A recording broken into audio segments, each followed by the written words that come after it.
Alright mga tol, update po tayo dito sa ating PCG o Philippine Coast Guard po natin.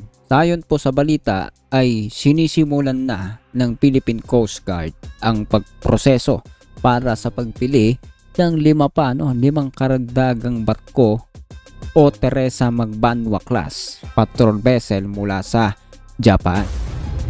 So ayan po yung pag-uusapan natin dyan sa update po na ito, na kung saan marami po mga pro-China na tutol po sa mga ganito, no? Ay nako. Ito po ay para sa depensa po natin. Kung sakali may manghimasok, tayo po ay meron pong mga kagamitan na pandepensa, pag monitor ng ating mga lugar. Hindi po yan patungkol sa pagiging opensiba, no? Kaya anything na marinig po natin sa balita na ginagawa po ng ating gobyerno, AFP, PCG, and any agency, any sanghay ng ating gobyerno, ay trabaho po ng ating gobyerno na dapat po nating ikinatutuwa kapag sila po ay aktibo. Sila po ay para sa pagprotekta sa ating bansa, sa mga mamamayan ng bansa po na ito. Patuloy natin pag-uusapan yan sa video po na ito, tong update na ito. Pero bago ang lahat ng yan, kung di ka pa nakasubscribe, please hit the subscribe button and notification bell para updated ka sa mga videos natin parating. Tara, let's go!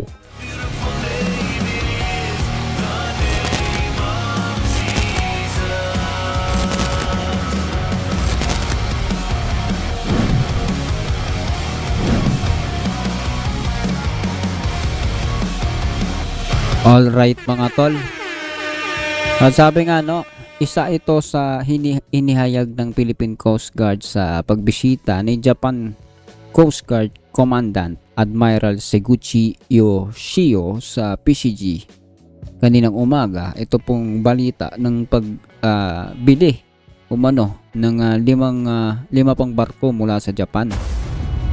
So bago po tayo magbigay ng opinion dito sa bagay po na ito, ay play po natin, panoorin po muna natin yung balita patungkol dito. Sa atin ay part ng ating long-standing maritime cooperation sa kanila. Patuloy na pagpapalakas ng Philippine Coast Guard. Ito ang isa sa tinalakay sa bilateral meeting kaninang umaga ni PCG Commandant Admiral Ronnie Hilgaban at Japan Coast Guard Commandant Admiral Seguchi Yoshio. Dito napag-usapan ang pagkakaroon ng maritime capacity building at training activities ng dalawang magkaalyadong bansa. Ito yung BRP Teresa Magbanwa MRRB 9701 na isa sa pinakamalaking barko ng Philippine Coast Guard sa kasalukuyan, at sa mga misyon nito sa West Philippine Sea, nasubukan na ng PCG ang endurance nito, kung kaya't plano ng PCG na madagdagan ang ganitong uri ng barko. Same class ng Teresa Magbanwa, bibili pa tayo ng 5. Ayon sa schedule, by late 2027, marireceive na natin yung una sa 5 vessels. Sa kasalukuyan, ang BRP Teresa Magbanwa at BRP Melchor Aquino pa lang ang 97-meter na multi-role response vessel na mayroon ng PCG. May endurance ito na kayang umabot sa 15 araw at bilis na 24 knots. Kabilang din sa pinag-usapan sa bilateral meeting ng dalawang commandant ay ang maritime capacity at development support facility ng Pilipinas at Japan. Napag-usapan namin na mas lalo pa nating paigtingin yung people-to-people exchanges. Bibisita kami sa kanila, bibisita sila dito. Itutuloy natin at kung pwede pang damihan yung mga officers na mag-train dun sa Japan.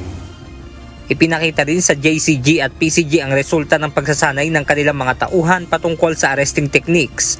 Nakikita naman ng Japan Coast Guard na posible na rin maging trainer ang mga tauhan ng PCG. At kanina napansin niya rin na it can be one of the innovations doon sa cooperative teams na nagkakandak ng training ngayon. Baka yung Philippine Coast Guard personnel na na-train nila ay sumama na rin doon sa mga trainers na umiikot. Sinabi pa ni Admiral Gaban na tumutulong ang JCG sa feasibility study sa mga posibleng maging base ng Philippine Coast Guard. Benedict Samson, UNTV News and Rescue. Yung dulo lang na ulitin natin banta. Study sa mga trainers na umiikot. Sinabi pa ni Admiral Gaban na tumutulong ang JCG sa feasibility study sa mga posibleng maging base ng Philippine Coast Guard. Benedict Samson, Ay, tumutulong yung Japan. Rescue. Diyos ang aming sandigan, serbisyo publiko ang aming pinahahalagahan. Alright mga tol, yan po ang balita na ito ay pinakikita po sa ating mga kababayan na ang ating PCG, Philippine Coast Guard, ay may ugnayan sa Japan Coast Guard, which is something positive dahil meron po tayong komunikasyon sa ibang bansa at hindi po dapat na mababahidan po yung ganitong bagay ng anumang political na aspeto dahil ito po ay seguridad, national security po ang pinag-uusapan po dito. Kaya nga po Coast Guard sila po tila mga gwardiya sa ating tawag dito mga lugar, bahagi ng ating bansa sa mga special na punto, mga entrance papunta sa ating bansa at palabas. Sila po yung mga kabilang po diyan, no? Kung di ako nagkakamali. So yan po yung trabaho nila at pinapakita po na ginagawa nila yung trabaho nila. Ito po yung bahagi ng kanilang trabaho, paglilingkod sa mamamayang Pilipino, na ito po'y gagamitin sa pag-i-improve ng kanilang pagsiservisyo. Makikita yung gagawin nila at publicly ina-announce nila yung kanilang mga acquisition ba tawag dito, yung pagkukuha tulad po nito karagdagan pang 5 barko na which is something na kung titignan po natin ay malaki po talaga ang maitutulong, no? Remember, may mga pumapasok po sa atin na Chinese Coast Guard, meron pa mga research vessels na kung minsan tila palapit po sa ating teritoryo talaga. Hindi lamang pasok na sa EEZ, no?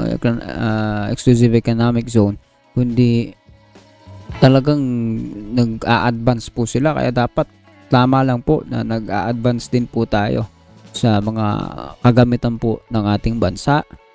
Para rin po ito sa atin at ito po sa mga nagbabantay po, naglilingkod po sa bayan na mga kababayan din po natin itong Philippine Coast Guard at para po ito sa lahat ng mamamayang Pilipino. Kaya ikaw, anong masasabi mo sa video po na ito?